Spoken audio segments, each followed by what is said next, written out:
Gentleman from Louisiana, Mr. Higgins, you are now recognized for 5 minutes. Thank you, Madam Chair. To my colleague's point from Florida, some of us don't care at all about the politics of this.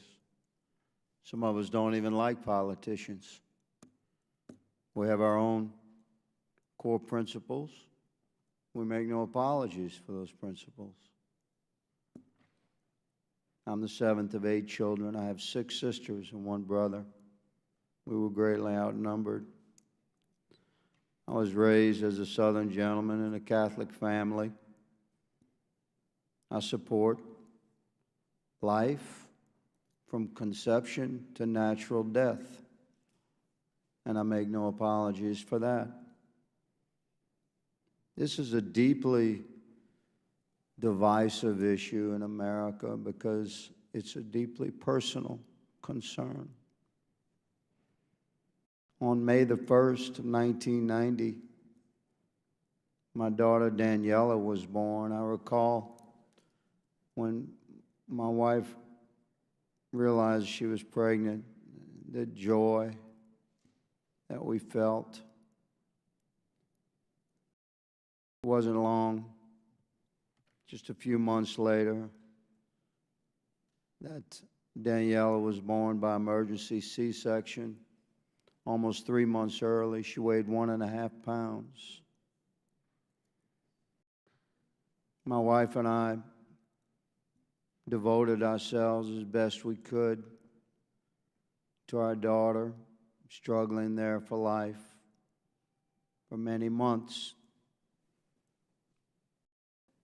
It tore our very soul. But our daughter Daniela breathed life into us. Her hand would wrap itself around my little finger and couldn't reach.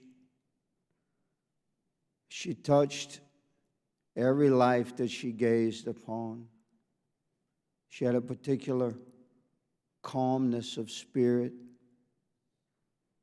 and regardless of what she was going through, and the pain that we felt, that I felt as her father, the guilt that we felt, my wife and I, had we done something wrong during the pregnancy, no matter the sorrow that we bore, Daniela would look at us with this beautiful gaze, as if to tell us it's okay.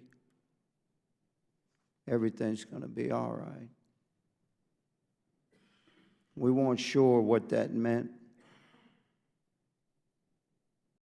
But on November the 10th of 1990, Daniela died.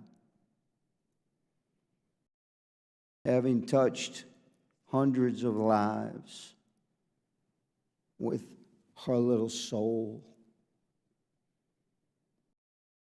She touched so many lives that when the hospital built a new facility for neonatal care, they named that facility after my daughter.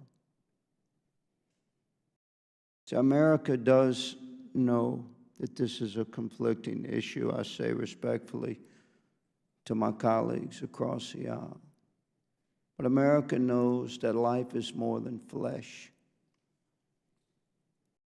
My living children, for 30 years now, have always known their sister Daniela. Countless trips to the graveyard, birthdays celebrated.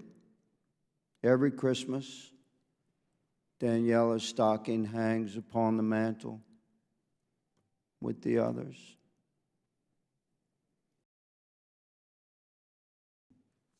My wife had a friend who had an abortion that I didn't know for years what they discussed. That was a private matter between my wife and her friend. But after many, many years, my wife shared with me that her friend had had an abortion long before, and she was haunted by that.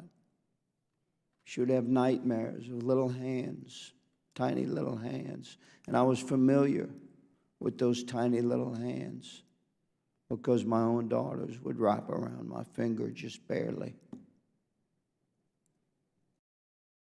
So this is a painful and deeply personal discussion.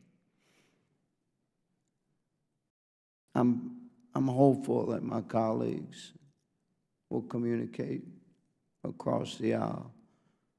And let's deal with this honestly. Madam Chair, I yield. The gentleman yields back. The gentleman from Vermont, Mr. Welsh, you're now recognized for 5 minutes. Thank you. Thank you, my colleague from Louisiana. This